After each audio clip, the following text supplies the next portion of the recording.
Hytale have just released an introduction to making models for Hytale blog post. Just a second. So today we're going to take a look at it. Here we see a corrupted golem who is 800 by 800 triangles, 400 by 448 pixels, blocky model. Hello, I'm Thomas Frigg. I've been art directing Hytale for the past decade.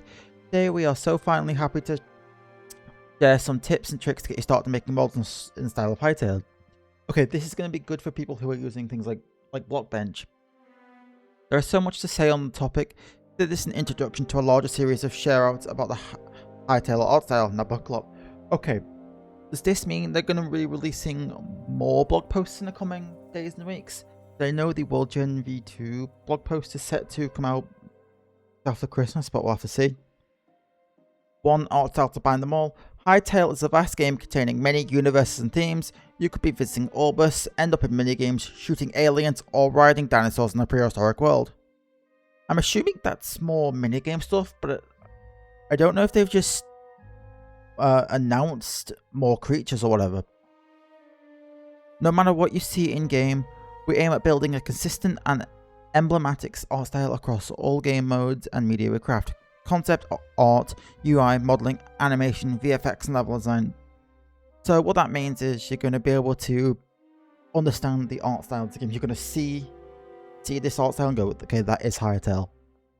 And a lot of thought have been put into it. We want players to feel like they're experiencing is part of the same universe, the world of Hytale. Again, that explains that the art style is Hytale. Everything you see is going to be part of like an expanded universe.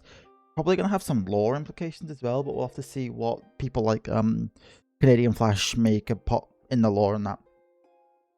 In any game, art direction is the glue that binds every aspect together and maintains a consistent, enjoyable immersion. It will support the game design, lore, and ultimately generate player delight. Yeah, that goes to what I said. We'll have to see what lore videos people create to do with that. Hytale art style, a modern stylized voxel game with retro pixel art textures. What that makes me think is like they're trying to keep it modern but have a sort of early 2000s kind of feel to the game. Hytale art style was born with a combination of influences by fully leveraging modern game engine capabilities while preserving the charm of our old school pixel art. We are at the intersection of low definition pixel art and hand painted 3D. So pixel art is like, you know, what you'd see in games like Terraria. Then hand painted is, you know, honestly what you'd see in some early 3D movies, in my opinion. So we're kind of like in between them, which, you know, leaning more towards pixel art, which fits very well for the block game genre, in my opinion. The art pillars. We have distilled the essence of Hytale style into what we call art pillars. Every time we create something new, we ask ourselves, is this compatible with our core visual pillars? Those are immersive, our aspiration. We want players to feel what we want players to feel and why. That'll be like, do we want players to feel like this creature is cute or this creature is terrifying, for example? Fantasy, our theme. The settings we want the game to take place in, the rules of our universe. So the game is fantasy related, and you know everything has to feel more fantasy related. Stylized, our visual choices. The way we paint, model, texture, and animate our stylistic choices. You know, that shows that everything's going to feel the same, and it's not going to have jarring animations or different types of animations in between everything you see. And flexible, our technical choices. The philosophy for supporting creators through the approach of our tools. You know, they've been doing a lot for creators, and you know that's a good time to plug. Use code Stormy in the Hytale shop. You know, we got our code actually yesterday. You know, Hytale partner here, so you know there's that. Okay. Immersive. We want to make our world feel alive, and for its digital nature to vanish. Art helps maintain the illusion of the lively world. There is motion and detail everywhere. Wind blows in the leaves. That might be a bit of a typo there. It might mean to say leaves blow in the wind. Whatever. Creatures wander around. Clouds travel and let light pierce through. That's going to be so cool for atmosphere and time of day changes. The world reacts to the player. Creatures interact with them. Their eyes express emotion and interest. We aspire that the game's visuals will leave a lasting impression on players' memories. Emotion and interest. Does that mean if you scare a creature, it might like have terrified eyes? That's kind of cool. Fantasy. Hytale is deeply fantasy, but isn't limited to our core medieval fantasy world of Orbis. Our art style remains recognizable and consistent across universes, stories, and themes. Each character we create has a unique personality and twist, even when we reuse popular archetypes. Well, I'm not too knowledgeable on what archetypes it could be on about. No, it's not something that I really pay attention to. Stylized. This is visible through our proportions, color palette, and stylistic choices. Our models aim to be iconic and easily identifiable, so players can read the world they navigate, regardless of how the space is. Simplicity is key. It doesn't mean low quality, and it takes many iterations to achieve. We carefully select which parts of geometry to preserve and which to discard to achieve consistency. Now, I believe that's to do with more creating a more optimized game, because when I hear geometry, discarding, and preservation, I think of like game development polygons, if that makes any sense. Flexible. Because our models are composed of primitive shapes like cubes and quads, it is also very easy to understand how they're made. When creating them, we keep the technical structure simple enough to be easy to comprehend, iterate on, and read, so our artists and users can make it theirs. Our tools are designed to be used and shared by everyone, and this is the true goal of Hytale, empowering user creativity. So the way that reads to me is the different cubes and blocks are going to be easy to see how they fit into different builds. Kind of like how in Minecraft you don't just use wood for wood, you might use something else that looks like wood but fits the theme of the build you're making. I assume anyway. We'll have to see how that plays out. This is going to be a long post. I can see. Oh my god. A Hytale renderer. The game wouldn't look as great without the technology bringing everything together. As described in the blog post about technical requirements, our engine is designed to run efficiently on older computers, prioritizing speed whilst also displaying an impressive number of elements at a satisfying view distance. We want our game to be as playable by as many as possible, so it will always be a matter of compromise between what's beautiful and what's performant. Honestly, take a look at games like Minecraft. The game itself has its own art style, which is great, and it runs very well on other systems. And if you want the game to look absolutely insane and stunning, you can just use shaders and texture packs, which I assume is something we're going to get here. We are using the industry standard PBR workflows. Roughness, normal maps, displacement, etc. is really tailored to elevate the art style in its unique way. I'm not a game developer, I don't know what that means. We avoid applying effects that would damage the handcrafted art style. The shading modes, shadow map, SSAO, fog, and bloom we apply to our world are the cherry on top, making Hytale feel cozy and vibrant. Even without any effects, the game should look good on its own. Our models should look good on their own. Now, I'm going to personally, I always turn bloom off when I play games, if that's an option, because I personally don't like the way it looks, and it can sometimes inhibit my ability to see at a distance, so we'll have to see how it looks. We paint lights and shadows inside textures and use real lights or shadows to bring everything together. Okay. We aren't using PBR workflows to create complex material effects. Instead, we rely on in-house lighting propagation techniques. So, it sounds like they're using their own custom light model. We apply a selective set of shaders and post-processing effects such as bloom, depth of field, and ambient occlusion. Again, bloom and DOF I usually turn off, but we're going to have to see how it looks in game before I make my mind up. What's next for the rendering engine? Rendering deserves its own blog post, but it will continue to evolve significantly into the future. We plan to address some visible light propagation issues, add colorimetry and gamma features, allowing us to gain more control over the color and grading of the game. We're also exploring more flavorful features such as god rays, transparent glass, and many other surprises. Now, if I can change the gamma and color grading in-game myself, or even just like a vibrancy filter or a slider, that would be absolutely huge. Because depending on game, I like to have my games look different vibrancy, if that makes sense. Making models for Hytale, getting started. So now that you've had a glimpse of the theory, you're probably eager to get to know more about how to start making models. Let's dive in. Note, these are the best practices, you don't have to follow them strictly. You are the masters of your own craft, and there is no good or bad way to create as long as you are having fun. You know, having fun is honestly the most important part of the game. Right, Blockbench plugin. Download the latest Blockbench and the Hytale Blockbench plugin here. Source code can be viewed here. Now, personally, I have never looked into Blockbench. I've been on their website, but it's not something that I see myself using, mainly because I'm not really good with making models, but you know, this will be incredible for model makers. To help you build models, we are releasing our Blockbench plugin tailored to our engine's needs. Please note that this plugin is also in early access, and you might encounter bugs. We will continue to make it more efficient and feature complete soon.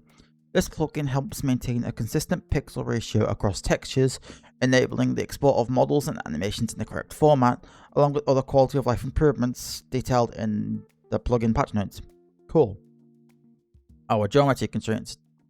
Geometry constraints. Cubes, quads, angles made with cubes or quads. Okay, that's all in the game, but then they don't allow skewed geometry, acute angles and non-cuboid geometry, traditional topology, and bevels and edge loops. Again, that's... I don't know too much about that, so you're going to have to let me know down below.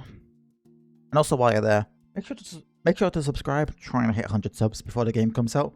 Now would be the perfect moment to do it. Thanks very much. When making models, we only use two primitives, cubes 6 sides and quads 2 sides. So I assume quads will be mainly things like glass and glass panes. No edge loops, no special topology, no triangles, pyramids or other functions of more traditional modelling styles. This ensures all models are easy to make, unwrap and animate, and don't require weight, painting, rigging or a 3D art degree to get started. The Blockbench plugin will help keep everything simple. Oh, so is that more for like hitbox reasons maybe? I'm not too sure.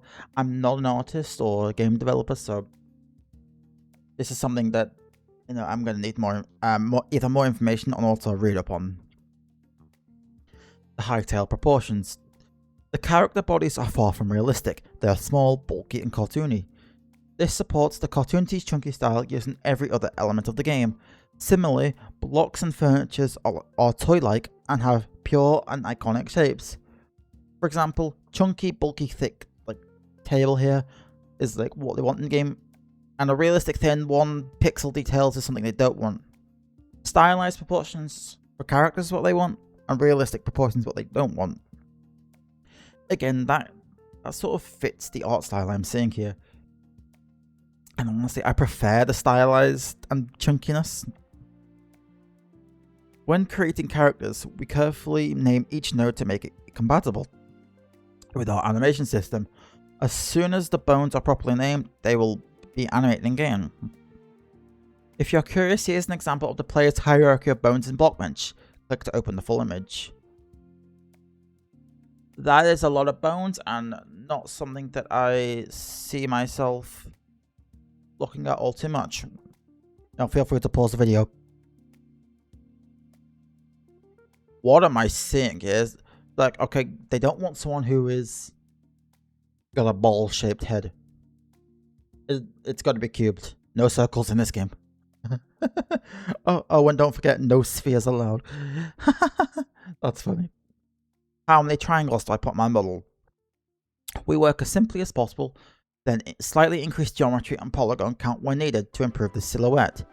This isn't only a stylistic choice, but also for performance reasons. In many scenes, Hytale renders several thousand blocks and voxels simultaneously, resulting in several million triangles per frame. Triangles are a major contributor to frame rate FPS loss. Yeah, in things like hyper-realistic graphics games, if you look at what's called the wireframe and see all like the different polygons, it's just a billion different triangles that probably don't need to be there. But yeah, I'm glad they're going with the low count in this game. To minimize the impacts on the graphics card GPU, artists need to ensure models are highly optimized. Here are some examples. Let's zoom in right here. Triangle count. Complexity of models depending on frequency in-game. 2 triangles compose each face of quads and cubes. T1 hyper used around 8 triangles, 4 quads. Models that you see everywhere and are used in thousands, for example leaves and grass plants. T2 common. 0 to 50 triangles, present in the hundreds in a scene. Example, a large fern, a branch, some mushrooms, some common props. T3 rare. Under 400 triangles, only a few should be present in a world gen scene at the same time. Example, most furnitures, an adventure chest, or a statue. Statue? But the first time we've heard there's going to be statues in the game. I'm honestly not too sure. But you know, I hope we can make our own. T4 epic. Triangle count varies a lot, mostly characters. We can afford 1,000 triangles for a fully equipped NPC, and even more if it's a large boss model. So a fully equipped player is 600 triangles, and a tree singer is around 1,000. Okay. What size should my textures be? Textures can be non-square and must be multiples of 32. 32 pixels. 32, 64, 192, 96, etc. Ignore my reading there. Here are some guidelines depending on what you want to create. Blocks and characters, texture texel density ranges from simple to double, and the engine automatically scales characters and attachments down to match the world size. So does that mean if your character is like a huge size, it will scale it down? I don't mean like the view model is like, or it's physically huge. I mean texture was. I'm not sure. So in modeling, you're presented with 2 options. Make a character / attachment. Cosmetic, tool, weapon, food item. Density will be around 64 pixels per unit. Make a prop / block. Anything else from cubes to furniture. Density will be 32 pixels per unit. This important decision was made after careful consideration and is a matter of compromise. Here is what we've learned.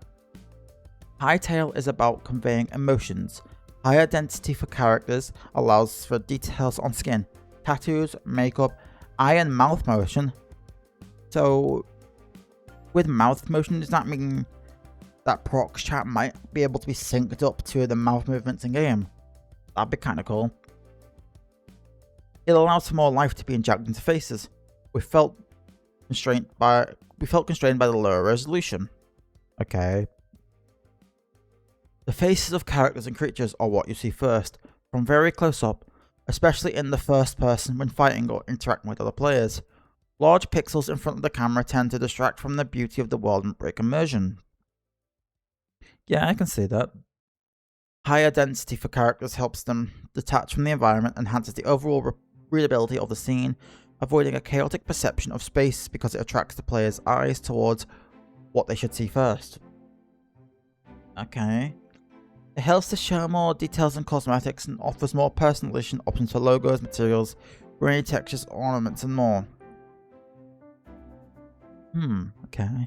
In first person, it helps with the visuals of your hand or weapons / tools / equipped item, which can look distracting close to the camera. See, I think it depends on the item whether or not it's distracting or not. Keep in mind that during early access, many avatar customization features will unlock progressively. We will keep improving visuals and adding options in future updates. Okay. Here's an image of characters and attachment sizes. Okay, for anyone who is making models, this will be good for you. If you're wondering why the player texture is grey, it's because we dynamically tint it in-game. Oh, that's cool. Block size, 32 pixels per unit, good for large-scale environments. This is what grass block looks like. And 96 pixels by 64 is what the workbench looks like. Okay. Cool. Block. Just block, no other word. Stretching. We also allow stretching geometry, which will stretch the pixels at the same time. In order to do some fine adjustments, e.g. to avoid Z-fighting when geometry overlaps, or when we need to slightly resize something, there's still a way to go around pixel density limitations and cheat a little if needed. However, we avoid going under 0.7 pixels and over 1.3x. The stretch for a node in one axis. After that, it becomes clear that the pixels are stretched. See for yourself, we made it very obvious here. Yeah, which brush should I use to paint my textures? It's a question we often get, but texturing for Hytale doesn't actually require many special brushes to get started. Using any painting software like Photoshop, GIMP, Clip Studio, Affinity, Krita, Blockbench, or Procreate to do the job. Okay, some of those are mobile only, I think Procreate might be. I'm not too sure. But the fact they said, yeah, you could use Photoshop or GIMP or even Clip Studio I think that's actually incredible. Here are two very simple brushes we often use. Use the pencil brush with opacity on for details. The round soft brush with opacity pressure on for softening surfaces and creating volume. Okay. The cake is too flat. Not enough work on smooth transitions. Okay. Too blurry, too soft, and good mix. Ah. Yeah, I see that. Oh, and here's a little bit of an animation, I guess, of how they did that, or I say, oh, that's cool. And again. Okay.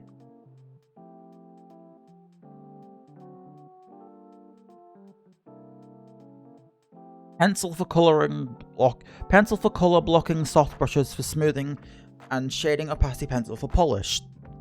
Of course, you can use any brushes you want. Your art style is yours, and don't let anyone tell you otherwise. The key element is that we treat each texture as an illustration, in the sense that we often paint/bake shadows, ambient occlusion, and highlights directly into the texture to simulate more complex lighting than there really is in game. I mean, personally, I think that's great for performance reasons, because all you need to do is blur the texture instead of rendering like light. It's all a matter of creating an illusion of detail when there isn't that much. We avoid noise, too much grain, or perfectly flat surfaces. Yeah, and you can really see it's like subtle, but it's perfect. How do I pick good colours for my models? Apart from what art theory will teach you, there aren't really limits to picking colours. Avoid pure white and pure black, as this will break lighting in game. Add too much contrast and ruin your values. Okay. We tend to add colour in our shadows. They are never purely desaturated colour and will always contain nuances. For example, a hint of purple in the shadows will sometimes make a model more vibrant. Oh, I see. To understand if your colour palette and values are on point, there is nothing better than trying to implement your model in-game once the game is out. And that basically says trial and error. If it looks good, it's good. If it looks off, it's off. As you can see with the spider, the first one lacks vibrancy and the second one has perfect vibrancy. Imagine a spotlight above your models. This is where you should paint more light and contrast to help the face and top parts of the characters pop out. I see. Shading mode and material. If you're working on a character and want to showcase it from Blockbench, we recommend disabling side shadows to avoid creating a hard edge effect on the body, especially if you try and simulate curvy organic volumes. Okay. In game, for performance and style reasons, we work with a tight set of material types. We call them shading modes. Blockbench isn't able to display these shading modes yet. Oh, so I assume they're going to be making a plugin for it, or updating their plugin, or maybe working with Blockbench for that. We'll see. But you are able to set them and export them for Hytale for each node of your model. Main shading modes. Standard. Good for solid materials, edges, marked with side shadow. Okay. Standard shading doesn't fit creatures' bodies. Okay. Flat. Good for organic or softer surfaces, erases edges, which is good for creatures. Full bright. No shadows, glows at nights, and emits bloom. That sounds really cool, to be honest. and then video tutorials. And here's some videos on... Oh, okay, these are just like long videos on concept things. I'm gonna leave them up to you to watch later on. I'm gonna watch them after uploading this video. The Hytale's art team's role is also to support the community by sharing our creative vision, our tools, and good practices. So you, whether you are an advanced creator or simply curious, can take the leap and have everything you need to dive into making beautiful models. We will soon share more about advanced techniques for modeling, animation, VFX, and UI art. So I assume that means another blog posting coming at some point. We hope this blog post will be useful for your future creations and you have a good time editing the vast world we built for you. Attached below is a small section of models for your improvement and tinkering. Cool. Now that was quite a long blog post, to be honest. Let me know your thoughts down below. Make sure to subscribe. I'm gonna get back to making another video, which now will not be out today. It'll be out tomorrow or the day after, and I'll see you all next time. Goodbye.